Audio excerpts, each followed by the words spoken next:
गदाधरानुग्रहेण ते यान्ति परमां गतिम्। तुलसी मञ्जरीभिश्च पूजयेद् विष्णुपादुकां तस्यालवालतीर्थेषु पिण्डान् दध्याथाक्रमम्। आज के इस वीडियो में आपके लिए एक विशेष सूचना है, तो अंत तक इस वीडियो को जरूर सुनिएगा।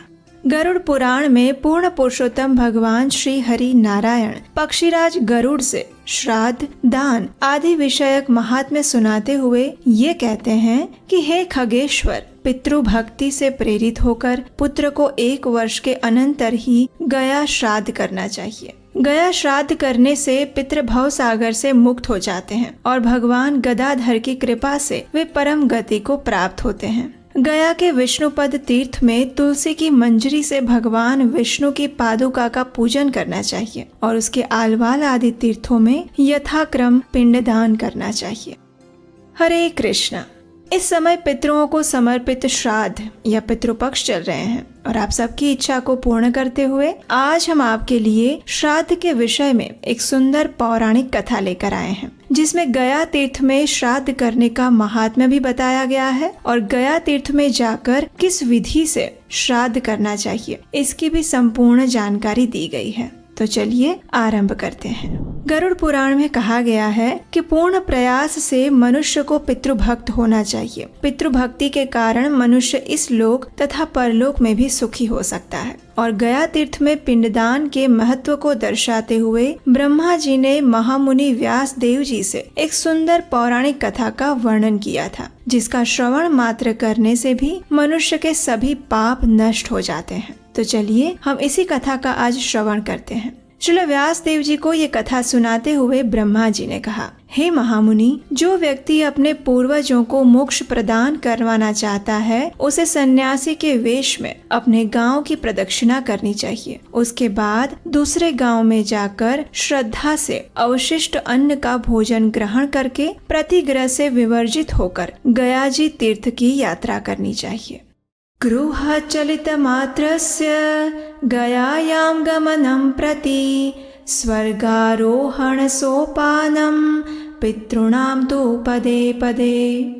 अर्थात गया जी यात्रा के लिए मात्र घर से चलने वाले एक एक कदम पितरों के स्वर्ग आरोहण के लिए एक एक सीढ़ी के बराबर होते हैं। कुरुक्षेत्र, विशाल यानी बद्री क्षेत्र, विरजा यानी जगन्नाथ धाम और गया तीर्थ में मुंडन एवं उपवास का विधान नहीं है, लेकिन तेषां पिंड प्रदानार्थम आगतो अस्मि गया मिमाम, यानी कि मोक्ष प्रदान करने वाले गया तीर्थ में किसी भी समय में, दिन में या रात में श्राद्ध किया जा सकता है। जो मनुष्य वाराणसी, शोण नदी और महानदी पुनःपना के तट पर अपने पूर्वजों का श्राद्ध करता है, वो अपने पितृजनों को स्वर्ग लोक में स्थान प्राप्त करवाता है। और इतना ही नहीं, मनुष्य उत्तर मानस तीर्थ में जाकर श्रेष्ठ सिद्धि प्राप्त करता है। उस तीर्थ में उसे स्नान तथा श्राद्ध आदि क्रियाओं को संपन्न करना चाहिए। ऐसा करने से वो दिव्य कामनाओं को तथा मोक्ष को प्राप्त करता है। और दक्षिण मानस तीर्थ में जाकर श्रद्धावान पुरुष को मौन धारण करके पिंडदान आदि कार्य कर नष्ट न होने वाले महासर्पों से परिव्याप्त कनखल नामक त्रिलोक विश्रुत महातीर्थ विद्यमान है। उदीची तीर्थ में देवर्षियों से सेवित मुंड पृष्ठ नाम से एक प्रसिद्ध तीर्थ है। उस तीर्थ में स्नान करके मनुष्य स्वर्ग लोक में जा सकता है और श्राद्ध करने पर उसे अक्षय फल की प्राप्ति होती है। उस तीर्थ में सूर्य देव को नमस्कार करके पिंडदान आदि सात्विक क्रियाओं को अवश्य संपन्न करना चाहिए। कव्यवाह, सोम, यम, अर्यमा, अग्निश्वात, बहिर्षद और सोमपा नामक पितृ देवताओं को इस प्रकार प्रार्थना करते हुए व्यक्ति को गया के तीर्थ में अपने पूर्वजों के लिए श्राद्ध क्रिया करनी चाहिए।